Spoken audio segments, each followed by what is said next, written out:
Ganito nga lang ang ginawa kong luto sa nabili kong atay balunan ng manok mga repa. Kung paulit-ulit kayo nag-aadobo mga repa, gawin mo din tong adobo na to. Sa atay balunan nyo nga lang gawin mga repa.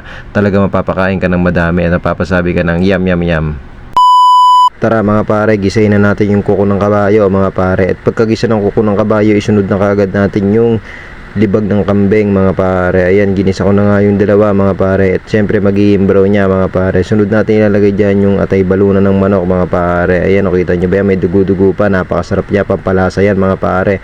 At syempre halo-haluin natin yan mga pare. Pagkahalo nga natin ng ganyan niya mga pare. At syempre lalagyan na kagad natin ng patis siya mga pare. Ayan o, nilalagyan ko 1 scoop lang ata nilagay ko dyan. Para nakalimutan ko na mga pare. Basta lagyan yung patis, ayun na yun. At syempre halo-haluin ulit natin yan mga pare. Hindi naman talaga mawawala yan. Pag nagluluto tayo, kailangan lagi natin haluin para hindi masunog, di ba mga pare?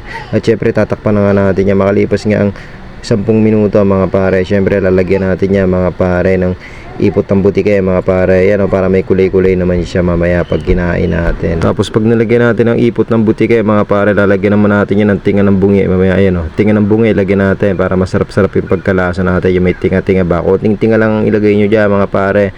At syempre pag nalagay nyo ng ganyan, syempre lalagyan din natin ng ano yan mga pare, dahon ng ano, dahong ligalya mga pare. At syempre yung buto ni Darna mga pare. Ayan o, lalagyan natin yung buto ni Darna, mga bato-bato ni Darna yan mga pare. Konti lang ang ilagay nyo, tag isang plastic lang mga pare. Tatakpan natin yan, makalipas lang din ng ilang minuto dyan.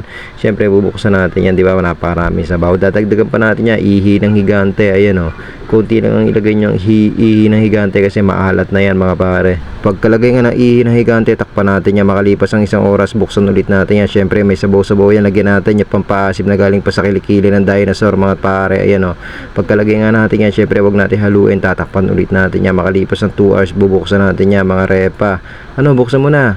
Ayan na nga, napakarami pa sabaw, pinipintahan pa nga mga pare. At syempre pagbukas niya, talagang kulong-kulo na yan. At lalagyan natin ng ano, vitamins siya ng mga anaconda. Ayan o, vitamins ng mga anaconda yan mga tropa, pampataba sa mga anaconda yan. Lalagyan natin ng ganyan, 2 kilang ang ilagay nyo ng vitamins ng mga anaconda mga repa, para hindi masyado maalat ha mga repa. Lagyan nyo ng ganyan para medyo matamis-tamis din yung ano, at medyo sweet na medyo maalat, diba? Talwaluin natin yan mga repa. Ganyan lang ang pagluluto, basic na basic lang, diba?